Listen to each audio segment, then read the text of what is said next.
Israa'el dilbata darbe konkolaattonni gargaarsa gara Gaazaatti akkan seensisne kan uggurte yoo ta'u waliigaltee waraanaa 7 darbaniif lola dhaabe irratti wal dhabdee uumame hammaatee jira. Konkolaattonni gargaarsaa dilbata darbe qaxxaamura daangaa Masrii Raafaa irratti sarara dheeraa irratti danqamanii turan.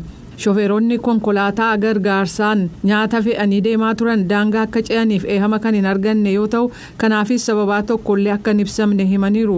Isaan keessaa tokko kan ta'e Mahamud Kamaal akka jedhetti maaliif seenuu dhorkamne kun gargaarsadha. Yeroon gara Boosniyaa Herzegovinaatti deemaa turrellee seenuun nu eeyyamama ture. Nyaata gara Somaaliyaattis geesseera. Namni nu dhorkeen jiru asitti dallaa qofaatu Gaazaarraa addaan na baasa akkan seenneen dhorkameeraa jedhe. Muummichi ministeeraa Israa'el Benjamin Netanyahu dilbata darbe akka jedhanitti mootummaan isaanii yaada ergamaa addaa United States ka giddugaleessa bahaa Steve Witkoff yeroo Ramadaanaa fi Faasikaa keessa Gaazaatti yeroodhaaf dhukaasa dhaabuuf dhiheesse fudhatanii jiran. Kanaafis kan haal duree ta'u Hamaas namoota lubbuun jiraniif du'an keessaa walakkaa guyyaa jalqabaa gadhiisu kanneen hafan immoo xumurarratti gadhiifamu yoo waliigalteen dhukaasa dhaabuu dhaabbataarra ga'ame ta'a. Garuu gareen shororkeessummaa jechuun United States ramadde Hamaas dhukaasa dhaabuu jalqabarratti waliigalame kan gara marii marsaa lammataatti ce'uuf beellamame irratti cicha qabu ibsuun mariin gaggeeffamus waraanni kun dhaabbataadhaan akka xumuramu kan kaayyeeffatedha jedha. Hamaas araarteessonni Masrii fi Qatar akka gidduu seenan gaafachaa jira. Duula waraanni biyyoolessaa Somaaliyaa michoota isaa sadarkaa addunyaa waliin naannoo biyya Gaaddee kan kutaa Shabeellee keessaa dilbata kaleessaa geggeessan miseensota garee Al-Shabaab 40 ajjeesuusaa televiziyoonni biyyoolessaa Somaaliyaa gabaasee jira. Reuters akka gabaasetti televiziyoonni biyyattii fuula X kan ofiirratti barruu maxxanseen humnootii biyyoolessaa michoonni sadarkaa addunyaa fi jiraattonni naannoo kanneen dammaqinaan hojjetan ammallee duula geggeessan itti fufanii jiru.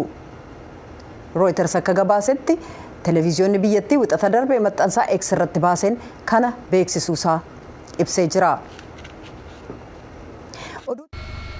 Jiraattonni gara 4,600 ta'an gorsa baqachuu akka malan ibsu jala jiru.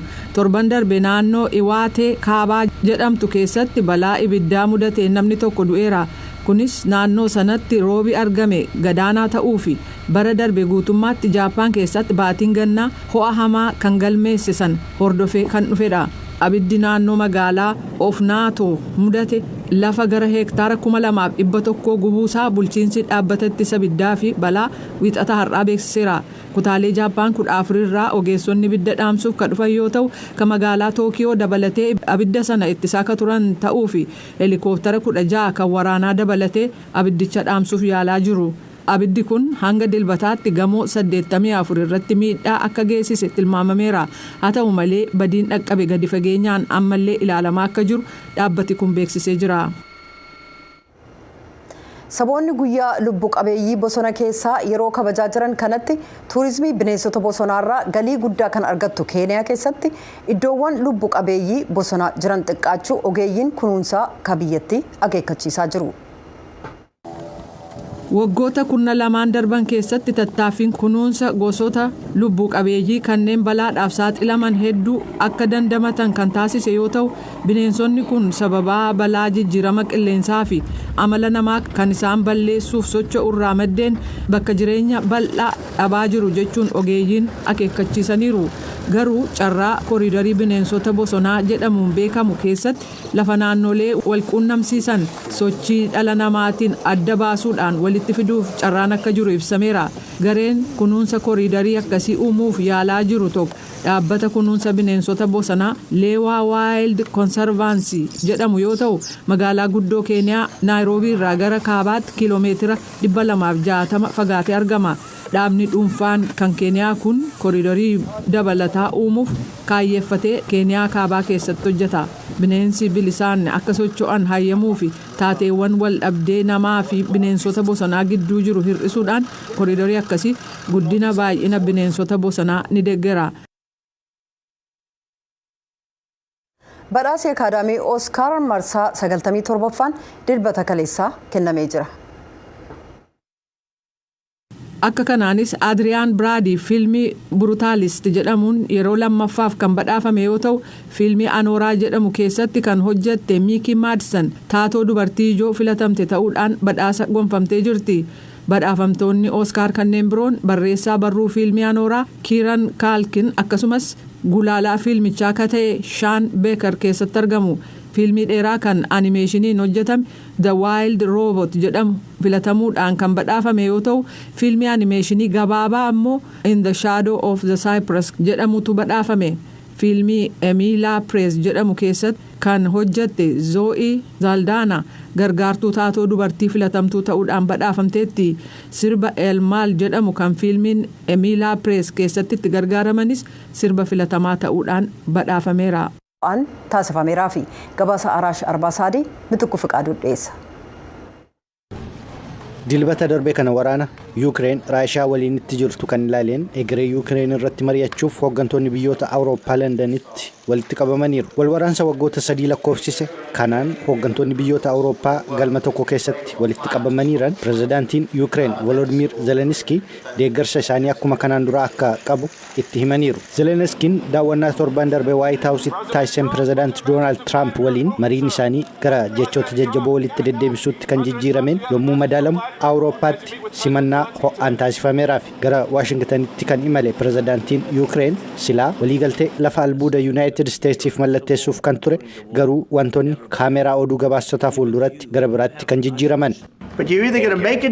Waliigaluu qabda yookiin nuti hin baana. Yoo nuti baane immoo fuulduran dhaabbatta. Kun immoo gaarii ta'a jedhee yaadu. Garuu fuuldura dhaabbachuuf jirta. Kaardicha immoo ofirkaan qabdu garuu yoo waliigaltee kan al tokko mallatteessite garuu ejjannoo gaarii irratti argamuu dandeessa. Haalata agarsiisaa jirtu waan galateeffachaa jirtuu fi gaarii miti. Ministeerri Hajaalaa United States Marco Rubio dilbata kaleessaa televiziyoona ABC sagantaa This Week irratti dhiyaate ejjannoon Zelensky waraanni akka itti fufu qabate waraana addunyaa sadaffaatti geessa jechuun ejjannoo pirezidaant Trump irra deebiin dubbateera.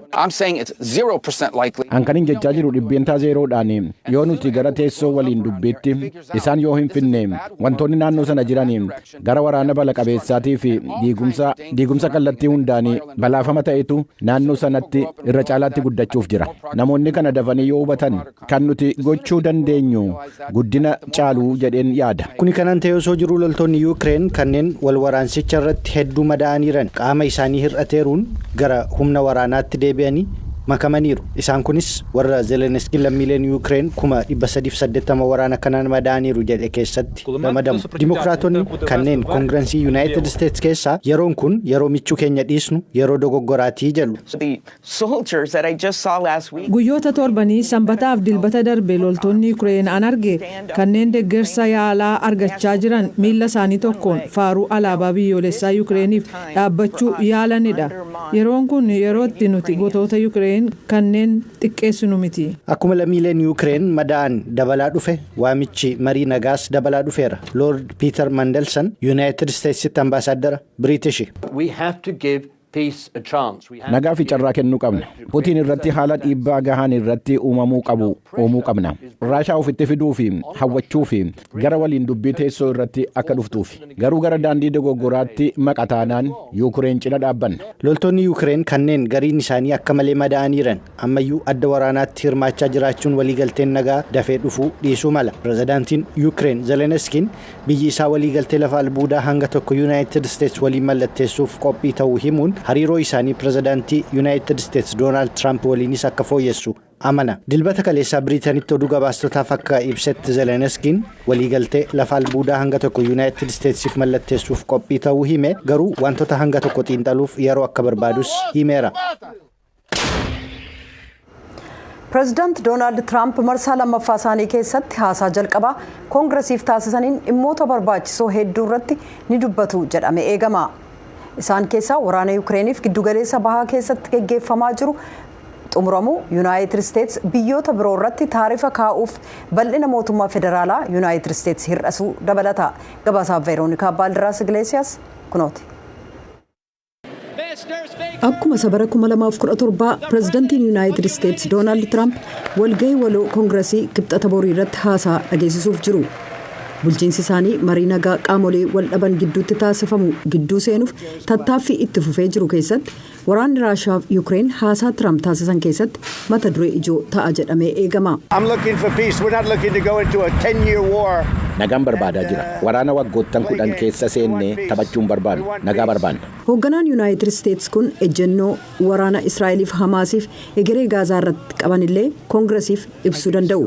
Guraandhala 4 muummicha ministeeraa Israa'el Benjamin Netanyahu waliin ibsa gaazexeessotaaf waloon kennaniin Trump Yuunaayitid Isteetsi Gaazaa gara bakka bashannanaa giddugaleessa bahaatti akka jijjiiramtu yaada dhiyeessan.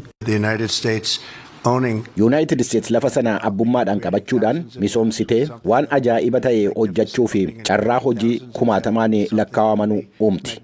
Xiinxaltoonni haasawaa isaanii mana maree bakka bu'ootaatti taasisaniin Trump Yuunaayitid Isteetsi biyyoota biroo irra taarifa kaa'uu ishee duuba sababa jiru akka dubbatanis ni eegu. Shannon Bo O'Brien Yuunivarsiitii Teeksaas kan Oostinitti argamutti gargaartuu Piroofeesaraa barnoota kutaa mootummaati. Ilaalcha isaanitti nan amana taarifa yoo kaa'an gatiin akka dabalu gochuudhaan oomishtoonni taarifa sana ittisuuf jecha